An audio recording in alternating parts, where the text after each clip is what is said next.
If you're a liberal Democrat, don't turn this off, don't get mad. I'm going to clearly explain what they do. It's called propaganda. You have a mass of people there, all right? And you want to bring into doubt the credibility or the authority of that other person.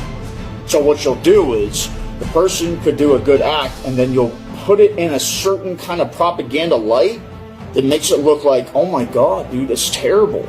I'll give you an example. President Trump brought opportunity zones to low-income housing areas for primarily black people, and he gave extensive monies for long periods of time to historical black colleges and universities. He did that. Obama did not do that. Obama didn't even do that. Trump did that. And then what did they say? And he brought record unemployment for the black community. And what did they say? He did a great act right there. And they said, oh my God, bro, he's so racist, he's causing division. They did that with propaganda on the social media and mainstream media to change what he was actually doing for good, releasing black people out of prison, giving them pardons and releasing them continuously. And they turned it to where he's suddenly, magically, with no evidence, he's suddenly racist. And he has to condemn all these different weird... He condemned the KKK, so they had to make up new ones. Proud Boys. Somebody would come and manipulate what you did to create a new narrative of a story that does not exist. It's a straight up lie. To bring into doubt your credibility or authority. Beware of the leaven of the Pharisees, Sadducees. He wasn't talking about real bread. He was talking about the ideology and the corruptiveness of their propaganda. In the same way that most churches are today. In the same way that you see in politics and social media and mainstream media. It's all like propaganda. They won't straight up just tell you exactly what the dude said. They want to manipulate what the dude said to get you to follow them, that they would have some kind of power over you by emotions, like Black Lives Matter. Hands up, don't shoot. That was a lie. Dude was reaching in for the cop's gun. He got gunned down. That's what happens to criminals. Sorry that human is no longer living. But the hands up lie was, the hands up don't shoot was a lie. It's propaganda they get to get people to side with them politically so that they could have a bigger voter base to take over their competition. That's easy. It's simple propaganda war tactics. Simple, if you understand. I'm a master in these things. I've studied them, so I know what I'm talking about. Because I have to say, and it's part of my job as a pastor, that you don't be manipulated. Alright, so I've warned you guys about this stuff. Now they were trying to spin this narrative that they were the real doorway to God.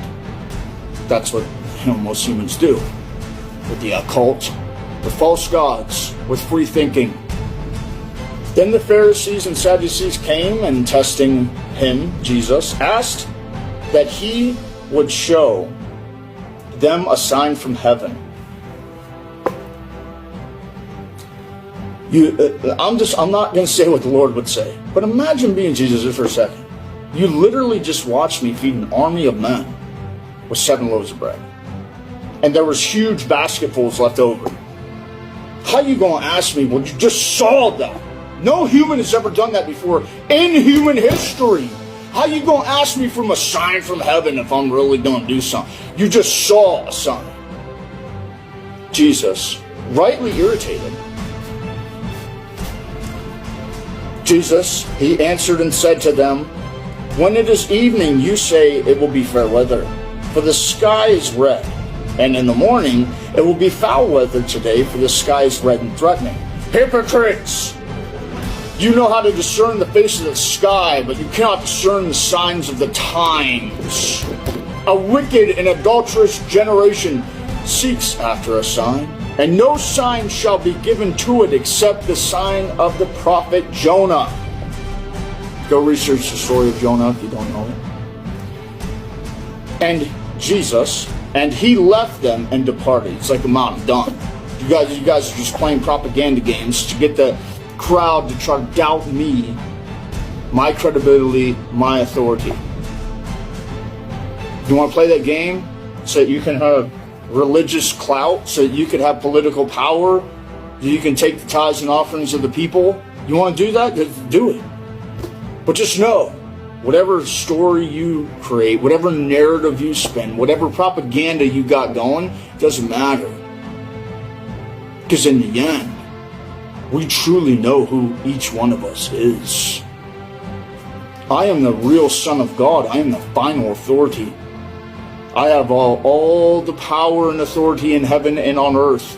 And you, are you trying to usurp me? You are a powerless, failed servant. We really know when we're looking face to face with each other who we really are. So you might get the hand claps of praise from the audience now, but in the end, you know what's going to happen. I'm not saying what God would say, but that might be the gist of what Jesus was feeling there.